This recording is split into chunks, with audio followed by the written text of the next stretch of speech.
Kita nggak percaya polisi. Polisi kasih keterangan kita kepada publik. Publik kita ini udah ditipu juga kita ini kan. Kita dibohongin. Sebab kita ini hanya baca melalui medsos Pak Mahfud. Dan keterangan resmi dari Mabes. Kita tanggapi ternyata salah. Jadi publik dibohongi oleh polisi. Maka mestinya Kapolri diberhentikan sementara. Diambil alih oleh Menko Polhukam untuk menangani kasus ini supaya objektif dan transparan. Itu Pak Ketua. Terima kasih. Interupsi Ketua.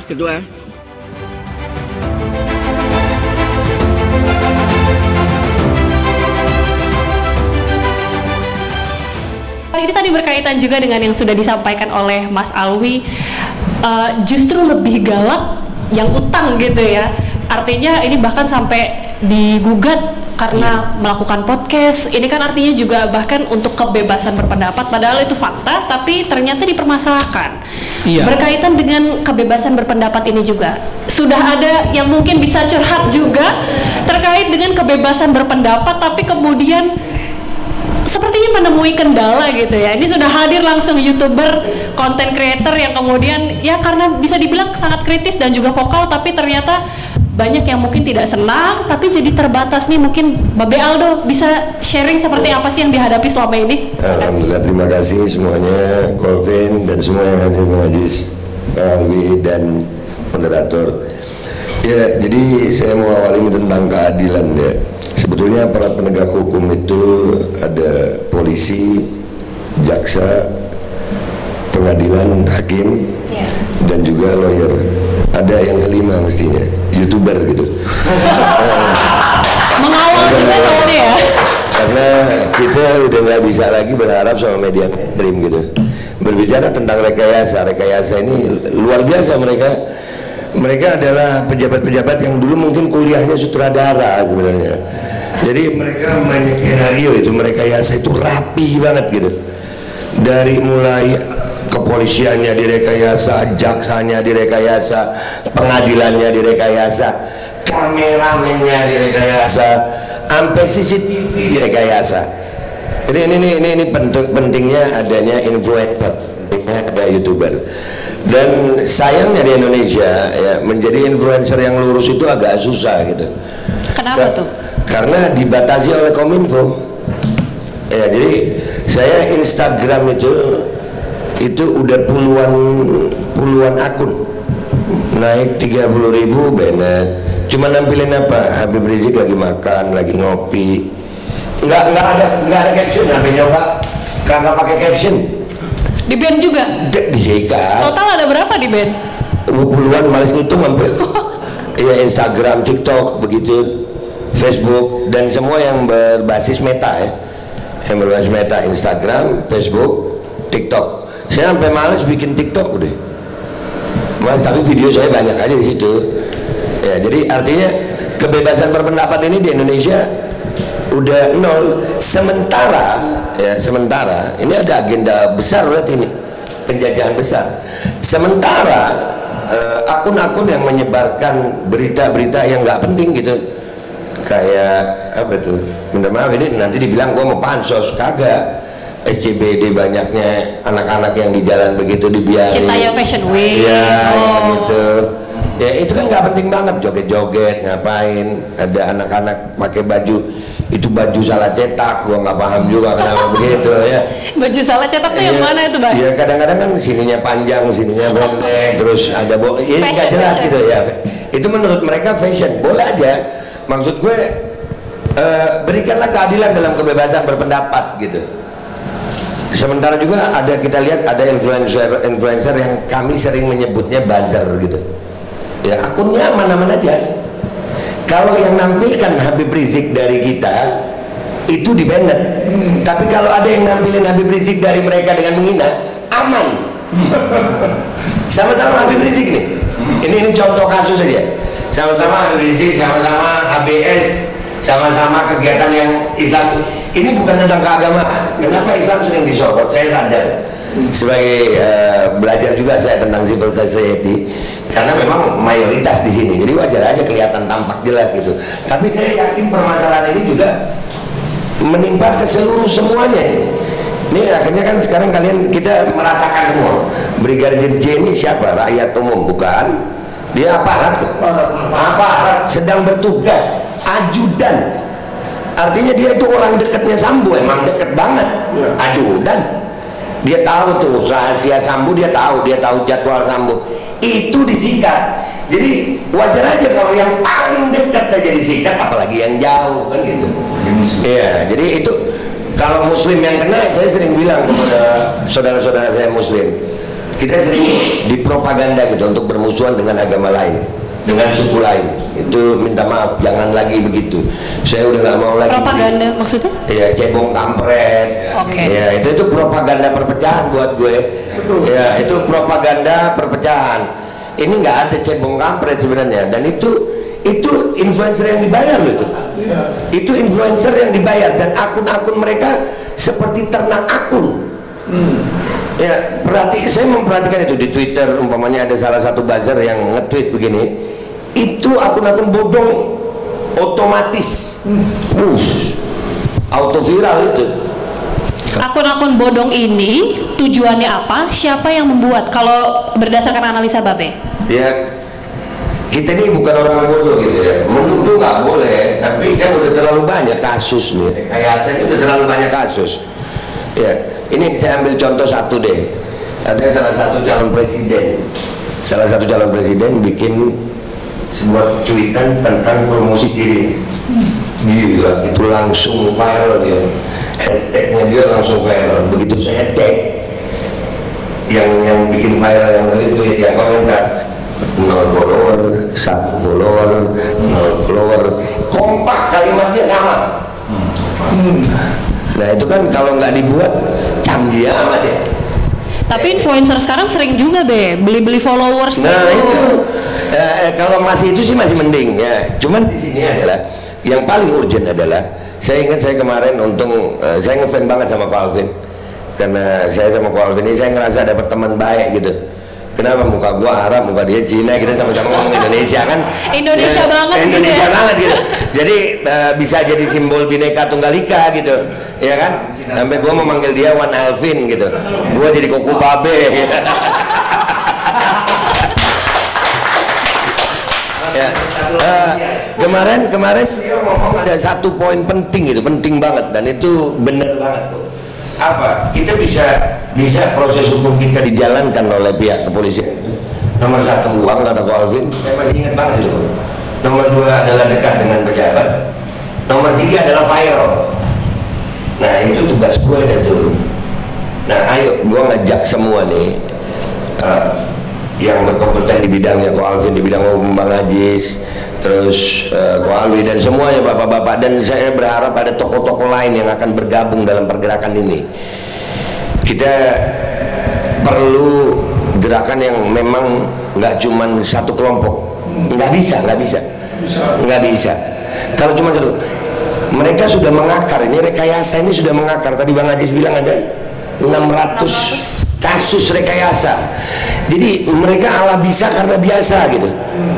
Ya udah kebiasaan, udah gampang banget, alah gampang. Dan itu juga kadang-kadang ada di kita juga kok. Kita juga kadang-kadang kalau lupa bawa STNK kena polisi, alah gampang. Ya kan, itu kan artinya rekayasa juga.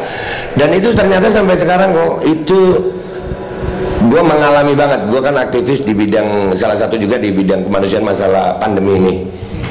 Media sampai hari ini nggak berani memberitakan apa yang lagi gue angkat sekarang.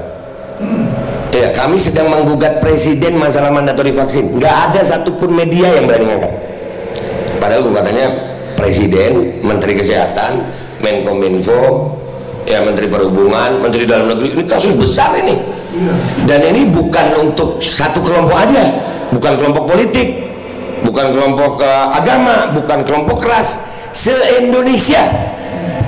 Masalah mandatori, masalah pandemi itu nggak ada yang berani.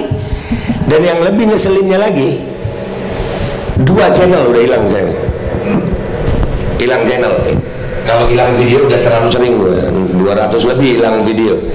Padahal YouTube itu paling awet biasanya dibanding media sosial yang lain. Channel saya pertama kok 350.000 subscriber, yang memang murni ya, kita dari awal gitu, dari nol. 350.000 subscriber sama pendapatannya hilang. Dan sekarang bikin channel baru juga sama juga, dibuat yang kemarin videonya hilang, di take down videonya. Dan kalaupun harus ada monetize, itu pun monetize terbatas. Jadi emang ini maunya apa sih? Apakah gua harus joget-joget setengah telanjang model banci supaya lo? Artinya kan gini, rekayasa itu sampai dibentuk agar tidak sampai ke masyarakat. Ya.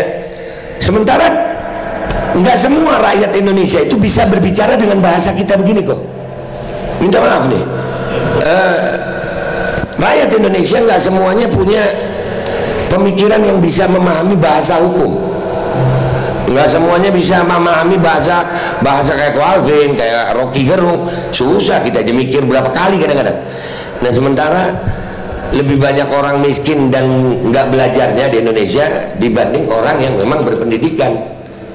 Nah akun-akun atau influencer-influencer yang menjadi jembatan informasi kebenaran kepada orang yang tidak paham ini, itu yang disikat.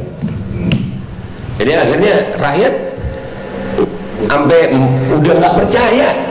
Saya kemarin bikin satu konten, ini contoh aja, saya bikin satu konten, ada satu pemuda bikin video tentang nggak percaya kalau Ferdy Sambo di penjara. Saya ambil itu, dan itu ada komentar netizen, emang netizen Indonesia keren emang. Ya, ada sampai bilang begini kok, saking nggak percayanya nih, andai kata Ferdy Sambo ditampilkan dengan baju tahanan, kami masih tidak percaya. Karena bisa saja itu hanya settingan untuk saat konferensi pers, setelah itu bebas lagi. Ini kan tingkat kepercayaan yang bukan rendah, nggak ada, udah sampai ditampilin. Mungkin netizen mau, rakyat Indonesia mau Ferdy Sambo itu udah kayak CCTV di lampu merah gitu, 24 jam ada, bisa diakses semua orang bahwasannya Ferdy Sambo ada di situ. Itu baru percaya. Karena kita ngalamin, bukan cuma saya, akun-akun disikat ini, nggak cuma saya, banyak. Sampai akhirnya kita ngomongin apa? Pokoknya kalau tampil di akun-akun buzzer itu faktanya adalah kebalikannya. Dan lucunya ada salah satu channel, nggak boleh nyebut nama gue ya, ini memang tempatnya buzzer gitu. Setelah kasus Ferdy Sambo nggak ada upload video, nggak ada upload video, nggak upload video, antap dia jutaan subscriber. Gue yakin selain dia dapat dari monetize, dia juga dibiayai karena dia alatnya canggih. Kalau gue kan receh kok, lihat sendiri pakai handphone gue. Iya, artinya mereka dibiayai. Tapi sekarang lagi kehabisan bahan. Siapa lagi yang disikat? Udah nggak ada. Ini Ferdy Sambo ini bukan kadrun. Yang mati juga bukan orang Islam. Ya, dan ini gue mau mengajak seluruh umat Islam dan seluruh umat beragama. Ayo. Dulu banyak dari saudara-saudara gue muslim mengatakan begini, ayo kita jadi rakyat Indonesia yang berjuang untuk Islam di Indonesia. Sekarang gue ngajak semuanya balik deh, kita balik ini, jadi orang Islam yang memperjuangkan seluruh rakyat Indonesia. Tepuk tangan dulu dong Babe mungkin sedikit nih, ini kan oke, curhatan dari Babe, tapi Presiden Joko Widodo di dalam salah satu wawancara di salah satu televisi ini bahkan sempat diupload nih, di Instagramnya Presiden. Benarkah Indonesia tidak bebas berbicara dan mengemukakan pendapat? Presiden di situ sampai ngomong, kata siapa tidak bebas mengemukakan pendapat? Saya aja dikata-katain presiden ini, dikata-katain presiden itu, nggak apa-apa. Saya aja begini-begini, orang bebas berpendapat, yang nggak masalah asal tidak anarki. Nah itu gimana tuh, Baik, saya melihatnya Pak Presiden Jokowi ini, minta maaf nih ya, ini kritik.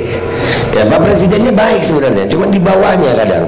Kan nggak semua informasi itu disampaikan kepada Presiden dengan benar. Ya, contoh nih masalah Sambo ini. Ada berita juga memberitakan bahwasannya Presiden marah-marah. Loh, kita nggak perlu marah-marahnya Presiden di sini. Ya kalau marah-marah kita nyari nyokap kita godain juga marah nyokap gitu. Iya, kita bukan mau nyari marahnya Presiden, tapi mau nyari tindakannya Presiden. Nah Presiden itu kan dia sosok tertinggi gitu, pemimpin tertinggi. Dia punya pembantu-pembantu. Yang gue curigain itu bukan presidennya sebenarnya, pembantunya itu. Pembantunya yang iya, selama ini gini. Setiap ada rapat tertutup presiden dan kabinetnya, Pak Presiden Jokowi selalu mengeluarkan pernyataan yang kok gini ya, gitu ya. Ini berarti ada bisikan-bisikan. Yang bisikin siapa sih? Ya, jadi sampai hari ini minta maaf Pak Jokowi itu saking kita ngelihatnya udah jadi korban gitu. Bener, jadi korban karena pidato Pak Jokowi itu selalu by text. Kita jarang ngelihat Pak Jokowi pidato tanpa teks, by text. Artinya ada yang ngetik ya. Artinya ada yang ngetik dong. Ada yang ngetik, ada yang nyiapin. Beliau pernah bilang Provinsi Padang. Itu typo yang akhirnya dibuat jadi bahan lelucon buat netizen itu. Dan itu itu kita juga merasa terhina. Kenapa presiden gue? Iya. Nah, balik lagi kebebasan berpendapat tadi, jadi gimana Bang? Jadi Pak Jokowi kalau mau tentang kebebasan berpendapat, Pak jangan cuman dengerin pembantu Bapak, dengerin rakyat juga, panggil kami, rekonsiliasi semua pihak, rekonsiliasi. Jangan, Presiden Jokowi ini presiden seluruh rakyat Indonesia, bukan hanya presiden bagi yang memilih dia gitu. Dan gue yakin seyakin-yakinnya, karena kenikmatan menjilat sehingga membuat para pembantunya inilah yang akhirnya menyesatkan Pak Jokowi. Keenakan ngejilat, jangan sampai direbut, orang tamak gimana ya. Jadi akhirnya kita nih yang sebetulnya mengkritisi dia untuk memperbaiki dia, itu yang kepanasan pembantunya. Oh jangan-jangan mau direbut tempat gue. Dan akhirnya informasi ke Pak Jokowi adalah informasi yang salah, sehingga Pak Jokowi yang ngomongnya begitu. Di saat beliau menerima informasi salah, inputnya salah, outputnya salah juga pasti, begitu kurang lebih. Siap. Oke, kita tepuk tangan sekali lagi dong untuk Babe Aldo. Tambahin harusnya ke Pak Jokowi, hati-hati Pak, biasa menjilat sering menggigit juga loh. Iya, iya benar. Buat Pak Jokowi hati-hati Pak, kalau udah tulangnya habis biasanya tuannya digigit, hati-hati Pak. Aduh, ini nih gawat ini. Silakan Pak Alvin tanggapannya. Jadi saya senang ada Babe Aldo di sini. Kenapa? Di sini membuktikan bahwa keberagaman kami ini tidak menjadi penghalang untuk kami untuk menjadi dekat. Itu kita punya tujuan yang sama. Demi Indonesia, kecintaan kami terhadap Indonesia di situ. Nah, berbicara tentang topik penyensoran kebebasan berpendapat, ya kan? Itu dasen dan dasolonnya memang beda di Indonesia. Ya, jadi nggak usah jauh-jauh, bukan hanya Pak Presiden Jokowi. Yang paling gencar bilang bebas berpendapat itu sebenarnya Kapolri. Kapolri itu setahun udah berapa kali rilis. Oktober kemarin dia rilis, polisi tidak anti kritik. Desember dia bilang lagi, silakan masyarakat kritik, ya kan, buat mural, buat video tentang kritik, ya kan. Juni kemarin bikin lagi, silakan masyarakat kritik, ya kan. Nah saya tuh pikir, saya cinta nih sama Polri, saya mau kritik Untungnya sebelum kritik saya WA dulu ke beliau, Pak Kapolri, saya mau kritik ya. Terus saya suratin juga resmi, ya kan, saya mau bikin video kritik membangun bla bla bla bla. Kalau Anda keberatan dalam waktu 5 hari, kabari kami akan edit atau hapus video tersebut, ya kan. Dijawab ya saya, silakan, ya kan, berpendapat, silakan keras nggak apa-apa, yang penting objektif. Oke, saya bikin dong, dapat lampu hijau kan. Saya bikinlah video tersebut. Habis saya bikin video tersebut tayang, saya WA lagi dan saya surati lagi, Pak, videonya sudah ada. Ini ya, kalau keberatan saya bersedia ralat, saya bersedia edit. Udah saya bilang loh, video ini untuk kritik loh. Dan kalau misalnya keberatan, infoin saya hapus. Apa yang terjadi? Ya kan, beliaunya kagak bikin laporan polisi. Anak buahnya tuh AKBP Pujiarto, Kasubdit Renata, bikin laporan polisi. Dia bilang Alvin mengkritik, Alvin melawan penguasa. Wah, dia bikin LP hari ini, Sabtu Minggu langsung naik sidik. Sedangkan Oso ini 3 tahun baru naik sidik laporan polisinya. Saya bingung, saya bilang, jadi yang lapor itu Kasubdit Renata, yang proses Kasubdit Kamnek lagi. Pak, saya di BAP masalah video tersebut itu 17 penyidik. 17. Saya bilang, saya lawyer loh, saya nggak bawa senjata loh. di sini, ya kan, sampai sorry ya, bolpen aja tuh nggak boleh bawa, bukan cuma handphone nih, bolpen nggak boleh, dia yang siapin katanya bolpen dia, takut bolpennya itu ada rekamannya. Ini apa ini cincin dia bilang, itu ada perekamnya bukan? Udah saking stres dia kan di situ. Saya bingung, kalau memang dia benar, kenapa sih mesti takut? Kenapa sih mesti takut direkam? Kalau rekaman disalahgunakan, Anda punya hak untuk melaporkan kok kalau pencemaran nama baik. Kan di situ ya. Jadi benar seperti yang Babe Aldo bilang tadi ya kan, kalau dalam Jokowi dia bilang oh ya silahkan kritik, silahkan bebas, anak buahnya kagak. Ini pun juga sama, Kapolri bilang silahkan, untung aja saya ada surat-suratnya. Jadi ketika dibawa pertanyaan pertama BAP dia, mengapa Anda membikin, saya bilang karena saya disuruh sama Bapak Kapolri bikin video kritik. Saya bilang gitu, kalau nggak disuruh saya juga nggak mau bikin. Udah pusing dia udah kalau jawabannya udah kayak begitu. Berarti kan dedernya siapa kan yang menyuruh kan? Stop. Nah itulah kalau orang nggak ngerti hukum, ya kan, bisa dijebak. Orang bisa merasa itu sebagai jebakan loh. Silakan lapor, silakan, dia nggak suka. Semua yang nggak suka pada angkat tangan nih.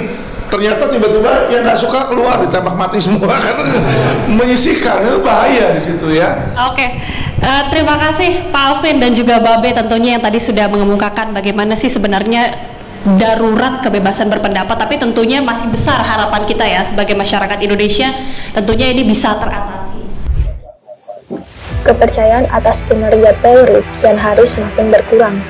Tidak sedikit pihak yang mencoba mengkritik instansi penggerak negara tersebut. Baru-baru ini telah jatuh salah satu korban di dalam instansi kepolisian yang kedudukan ini berada di lingkaran penting, salah satunya itu petinggi Polri. Brigadir Joshua menjadi salah satu korban atas semena-menanya kewenangan yang dilakukan oleh petinggi Polri tersebut.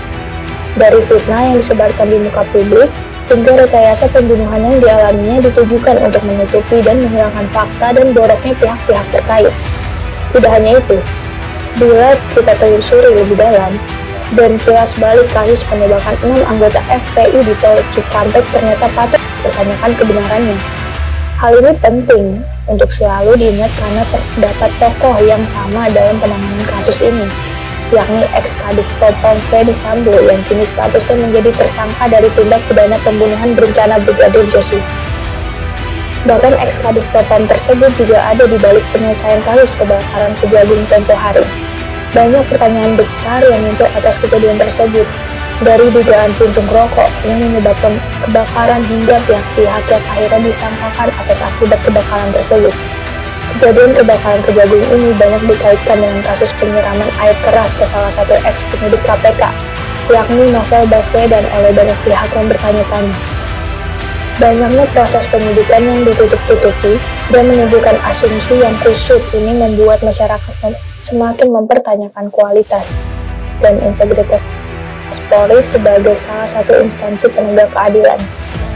Hal ini sangat dirasakan oleh ratusan bahkan ribuan korban investasi bodong yang proses penyidikannya ini masih mandek. Proses sekuritas, Minapi, Narada, Mahkota, dan Millennium merupakan segelintir kasus investasi bodong yang mandek. Apa mungkin karena ada pihak-pihak penting di dalamnya? Ternyata keterlibatan pihak-pihak tertentu ini sudah lama eksis. Hal ini dilihat dari maraknya kasus-kasus sengketa tanah yang di dalamnya terdapat jaringan mafia tanah. Yang patut diduga juga terdapat aktor-aktor berpengaruh di dalamnya. Terhambatnya penyidikan kasus mafia juga patut dipertanyakan. Apakah benteng terakhir pencari keadilan telah runtuh?